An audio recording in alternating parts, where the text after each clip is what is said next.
It's PRESSCORE, people. I'm David Cruz. It has begun the slow and sometimes rancorous march to the June 30 budget deadline. We'll get a look at who's set to win and who's set to lose, because there's always going to be winners and losers. We'll also talk AIPAC, casinos in the north, and we'll watch our language when the PRESSCORE panel checks in right after this. Hey, we're taking a break from the show to remind you that when you like, subscribe, and share this content, you're helping us build an audience for independent journalism. Thanks for streaming. Let's get back to the program. All right, let's meet the panel. John Heinis is the CEO and editor-in-chief at Hudson County View. Brent Johnson covers the State House and is editor of the MIkie's World newsletter for NJ Advanced Media. And Charles Stile is political columnist for NorthJersey.com and USA Today Networks. Gentlemen, welcome. Thanks for coming on. The first budget hearings of the season. Any news here? Battle lines being drawn on StayNJ, or is the deal done, Charles? You seem to have brokered the deal by setting the new StayNJ terms right on this program a couple of weeks ago. Well done. Oh, did I really? Yes, you did. No, no battle lines yet. This is sort of like, before the Second Battle of Trenton, where Washington was gathering his resources over in Pennsylvania. So, actually before the First Battle of Trenton, excuse me.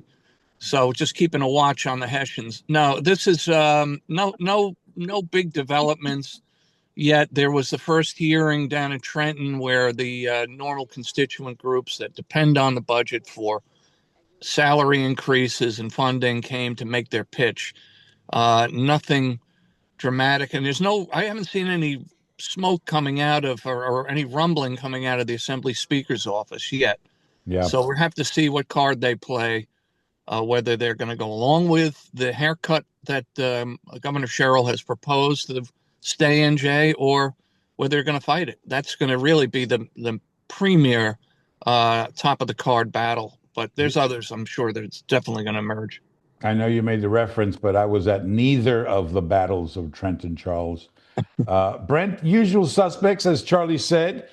These hearings are kind of like a pressure valve release for the nonprofit industrial complex, I guess. That's any way to put scuttlebutt? No, the first one didn't make much news at all. There's going to be one at MetLife Stadium, which I don't know what that's about. They're prepping for the World Cup, I guess. Yeah, the budget hearings sometimes produce lively moments, but the real fireworks come in May and June when the negotiations really kick into gear.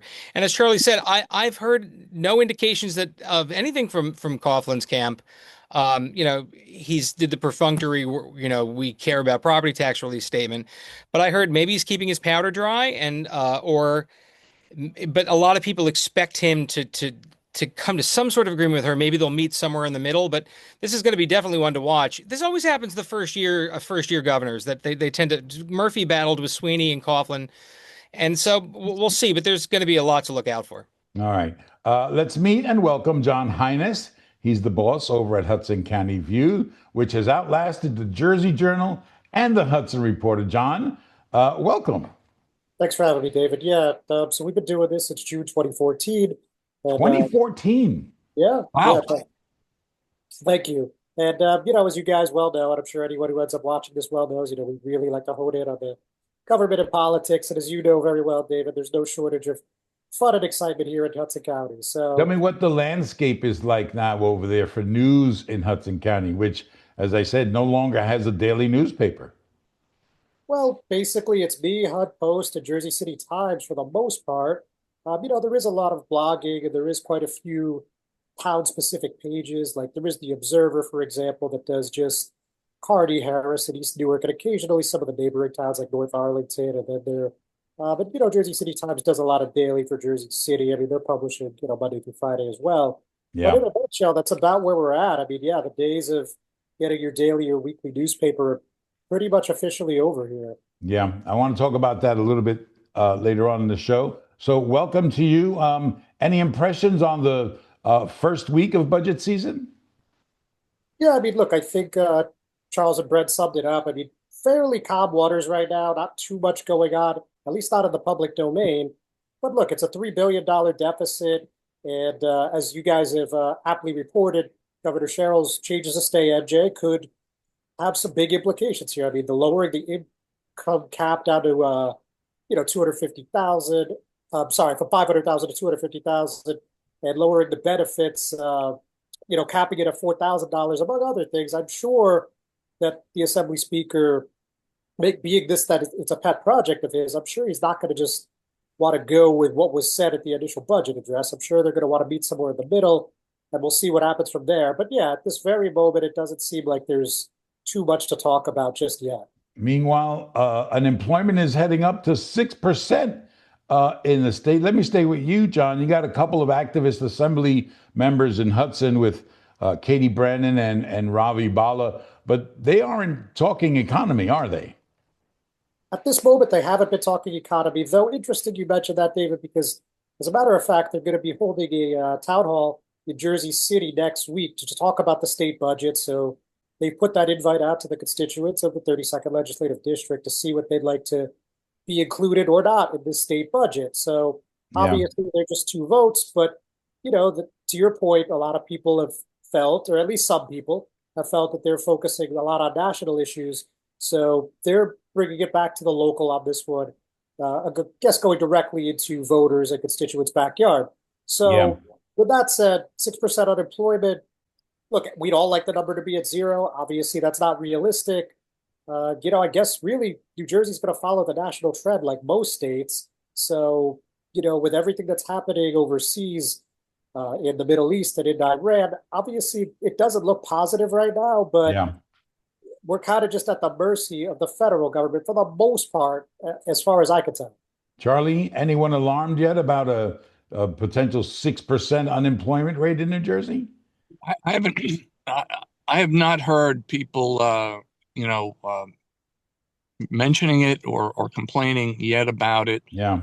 I just think I think the underlying economic, the focus is going to be in the political community anyway. It's going to be primarily the budget and how they're going to manage this and do it without raising taxes, which is a pretty interesting feat. I find it very interesting also in this budget discussion. They keep talking about how they have the structural deficit, which is defined as, a gap between costs and the amount of money revenue available to pay for it. But if that was really true, then then we'd be, in an unconstitutional balance. So I want to spend some time this week trying to figure out terms of engagement here. I think there's a little self-serving. Brent, how are the unemployment numbers going over in Mikie's world? Because when you start talking about those kind of figures, people don't blame the legislature, they blame the governor. And well, in this partisan world, there's one thing I think she might be banking on is that they tend to blame maybe Washington. That they'll say, well, this is, it's one of the things she saw on the campaign trail from her. She talked a lot about affordability, but she tied Trump to affordability. She was saying, well, things are bad in large part because of the one big beautiful bill or tariffs. And, maybe she will tie that to that. It's one thing, Governor Murphy, even on his way out the door, when you asked him about the economy, he said things are better than it looks. And, now in this partisan world, if you poll, Democrats will probably blame Trump and Republicans will probably blame Sherrill and the Democrats in control in Trenton. So it's kind of that world now where all politics is national and everybody blames the other person the other side they don't like. So, but I can imagine if this number continues to creep higher, she'll start getting questions about it. Interesting piece on CNN about Democrats maybe wanting to put some distance between themselves and AIPAC, the American Israeli Political Affairs Committee. Their presence and their money, or the presence of their money anyway, seem to have backfired. We saw that here in the primary in CD11, and now maybe in another primary in Hudson. Musab Ali is challenging Rob Menendez in, I think that's the 8th Congressional District. John Heinis, you reported on these two. Menendez has taken AIPAC money and did not mention Israel at all in his remarks about the Iran war. He's been talking a lot about AIPAC. He's saying that all candidates for office should be denouncing them and not accepting any of their money. As you mentioned, the Congress certainly has. This time, it seems to be almost exclusively on national issues. We're talking about, again, as you mentioned, the conflicts in Iran and the Middle East. And for the time being, Menendez hasn't had much to say about Israel or AIPAC. And, he has taken corporate donations, as Musab has called him out on. And I imagine that's probably going to be the trajectory until we get to the primary on June 2nd. Yeah. Brent, has AIPAC Shakur, has AIPAC, I said it again, has AIPAC shot themselves in the foot here in Jersey? I mean, that was the question that came out of the primary in the 11th district, that they didn't want Tom Malinowski, but they weren't thinking right, and they ended up getting on Lilia Mejia. I don't know. I also don't know how big of a role they're going to play in the special general election that's coming up in less than a month. Yeah. One thing I do keep hearing about that race is that Republicans are starting to feel a little bit better about their chances there, even though it's a blue district that got bluer in redistricting in 2022. So the question is, does AIPAC come in there and, go against Mejia and try and bolster Joe Hathaway, the Republican? So I wonder if that's kind of like trains colliding. But again, it's still a blue district. Mejia had such a historic upset win that I imagine, and she said she just had a poll out this week that showed her up by 17 points. So, but that's like a little mini preview of the midterms coming up in a few weeks. So, I think it might be closer maybe than some people expected, but I still expect Mejia as the victor there. Maybe AIPAC plays a role. Yeah. Charlie, there are lots of Jewish voters in CD11. Are they going to vote for Joe Hathaway because of Ana Lilia Mejia's positions on Israel? I think he can pick up some. I think it's not so much her position on Israel as it is the war and the position on Israel. I think it's less Gaza and more Iran for those Jewish voters who are very strongly behind the effort. So yeah, I think there is a possibility of her. For Hathaway for picking some up. But let's remember too, that's also a district. Yes, it is blue, but it was a moderate Republican district up to 2018. Right. And it does have some purple pockets. It does have some strains, but I think Brent's right. I think in the end of the day, it's still Mejia's to lose. Purple Pockets is a good title for a song. Brent, I think you'll agree with me on that one. Yeah, I'll get on writing that one. Yes, very good. Meanwhile, that annoying hum that you're hearing is probably coming from a data center. One more reason to hate AI, Brent? Yeah, I mean, the AI robots are all going to come get us. That's one thing. I mean, I had this conversation with my mother-in-law recently. She was talking about AI. Maybe it's a good thing. And I was like, well, wait until the robots knock on your door. But centers that give life to AI. Yeah, I mean, AI has a lot of good uses, but also things to be scared about. But yeah, jokes aside, my colleague Sean Sullivan did a really good TikTok about.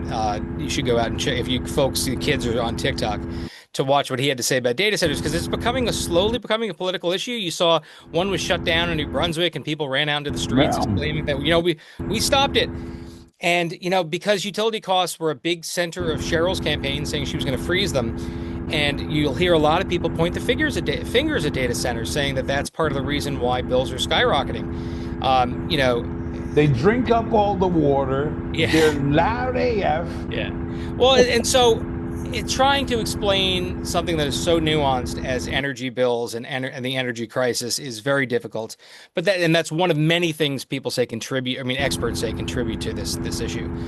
But yeah, it's an easy bad guy to pick on, because there are these big warehouses that make a lot of noise, and you can be like, it's that thing. So Sherrill didn't really come out she basically gave the kind of statement like, we're going to look at all ways to lower energy costs and stuff. But I suspect this kind of issue, if not just this issue alone, but other things related to AI are going to become more salient. Charlie, I know they don't allow them in your fancy part of the state. But they're a menace. It is the low, incessant hum of data churning just the first sign of our dystopian future? Yeah, the dystopian future is here. I mean, it's the irony is that a lot of people will rail against it and then jump on ChatGPT when they're under pressure for research. So, I think it's just going to be one of those incremental things that's going to.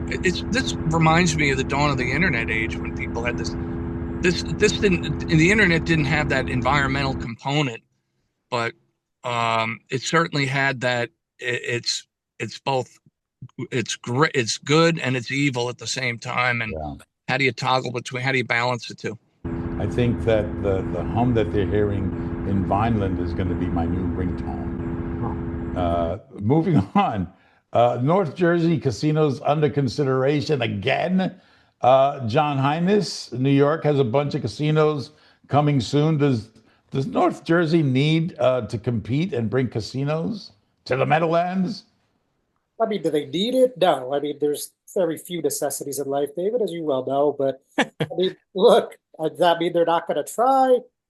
Look, they're going to probably give it the old college try as they did over a decade ago. You know, they had this referendum, it went to the voters, and Yeah. it failed pretty miserably, to be frank.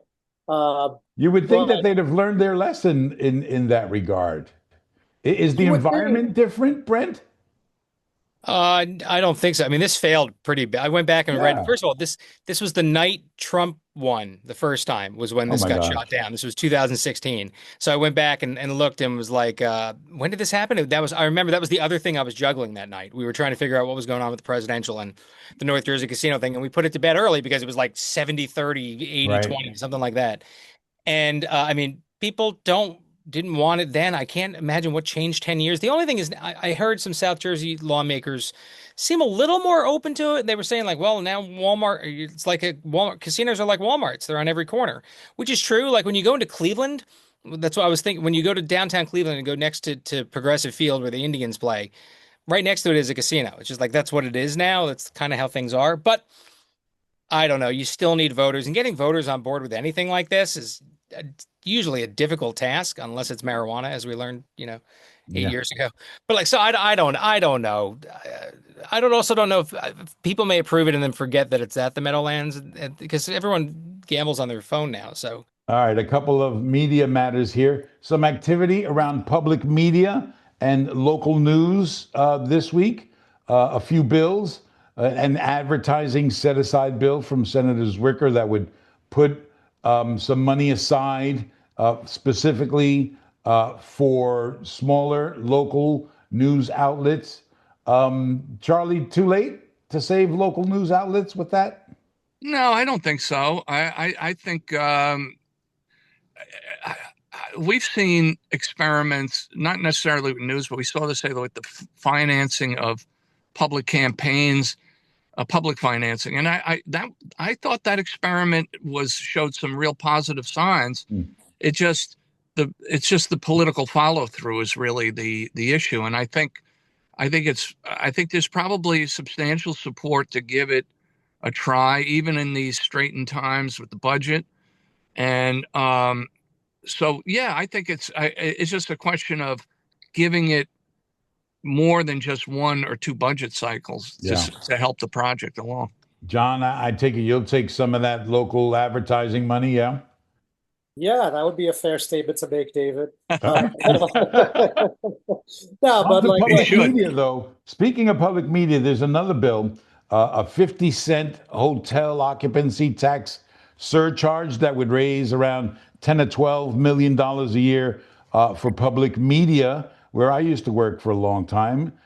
John, you support that tax on hotel occupancy to fund public media?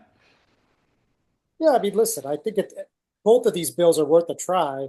I mean, as you know, we hear as reporters probably every day, at least multiple times a week, about the news deserts, whether we're talking North, Central, or South Jersey.